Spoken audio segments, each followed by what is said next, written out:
The Immigration and Customs Enforcement Agency calls the recent deportation of illegal immigrants, quote, routine.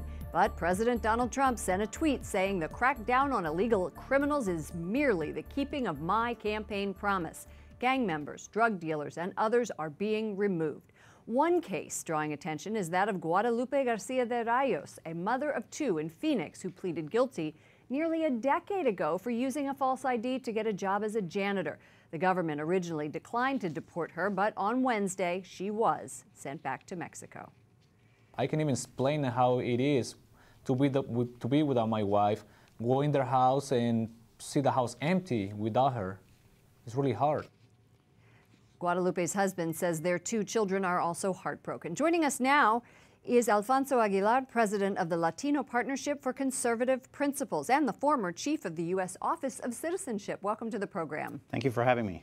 Nice to see you again. The Immigration and Customs Enforcement Agency is also known as ICE. Right. And it says that these raids are routine. Yes.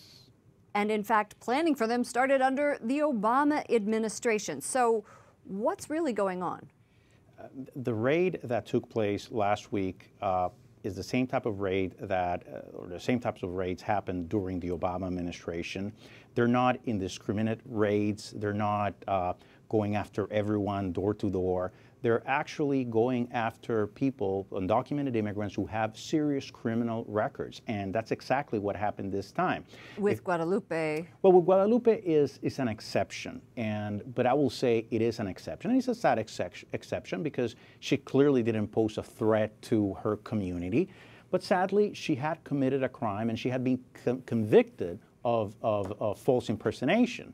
So that is a crime. But the majority of undocumented immigrants have not been convicted. So they shouldn't be concerned. In this case, with the raids, they were really targeting people with serious criminal records. In Southern California, for example, 160 people were detained. Of those, 150 had criminal records. Wow. You defend the raids. Yes. You are defending them because you believe that they are getting the bad guys, as Donald Trump says, correct, out of the country. And who can be against that? I mean, these are people who are committing very serious crimes. We should be for it. Unfortunately, when you conduct this type of enforcement actions, sometimes good people who pose no threat to the community end up being detained. And it happens. But enforcement has to continue. That's why we need immigration reform, so people who have no criminal record have nothing to fear. Sadly, I think there are some in the left who, and many Democrats, want to play politics with the immigration issue and are spreading lies. Democrats, you think, are doing that, using it for political purposes? Well, they were saying that they were setting up checkpoints, that they were going door to door. Which is not true. And it's not true, and they're promoting fear in the community unnecessarily. And frankly, again, what happened this last week is the same thing that was happening during the Obama administration. But isn't Donald Trump saying that these raids are as a result of his presidency? So doesn't it go both ways?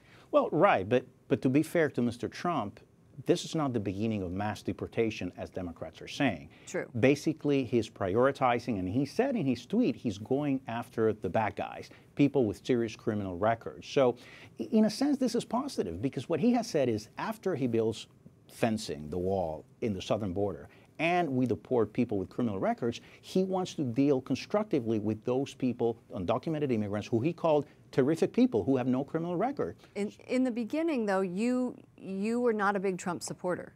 You didn't vote for Donald Trump. We had you on the show saying you wrote somebody in. Exactly. So now you're supporting what he's doing on immigration, and you're also supporting the wall. Is that right? Right. Well, I've always supported building the wall and enforcement actions to remove people with serious criminal records. My concern is the people, undocumented immigrants who have no criminal record.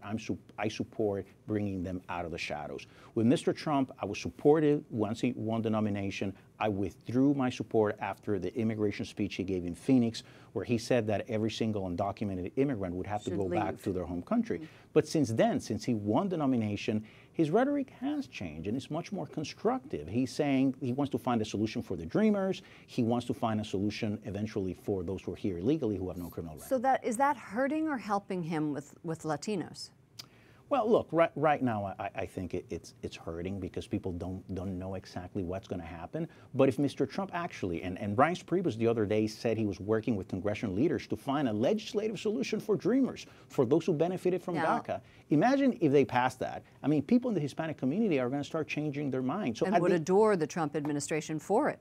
Oh, absolutely. Look, 2 years from now, if they build fencing, if they build a wall, and they remove those with criminal records, if he opens himself up to some sort of legislation that provides a path to legal status, Hispanics for are the gonna, kids who were born here, or even for their families, for the rest. Right. I think Hispanics are going to have a very different perception of Donald Trump. You were the chief of the U.S. Office of Citizenship under George W. Bush, and you were responsible for educating immigrants. Right. What advice would you give immigrants right now who are worried about being deported? Right. Look, being a little fearful, it's understandable. We have to fix our immigration system. But the important thing is to remain calm and don't believe every single news report, even from fake news, maybe. even from so-called mainstream media, right. Because I think a lot of people are promoting hysteria, fear. They have to remain calm. The raids, the enforcement actions are going after bad people, not after good people who have no criminal record. Okay, Alfonso Aguilar, President for the Latino Partnership for Conservative Principles. Thank you so much for joining us. Thanks for having me.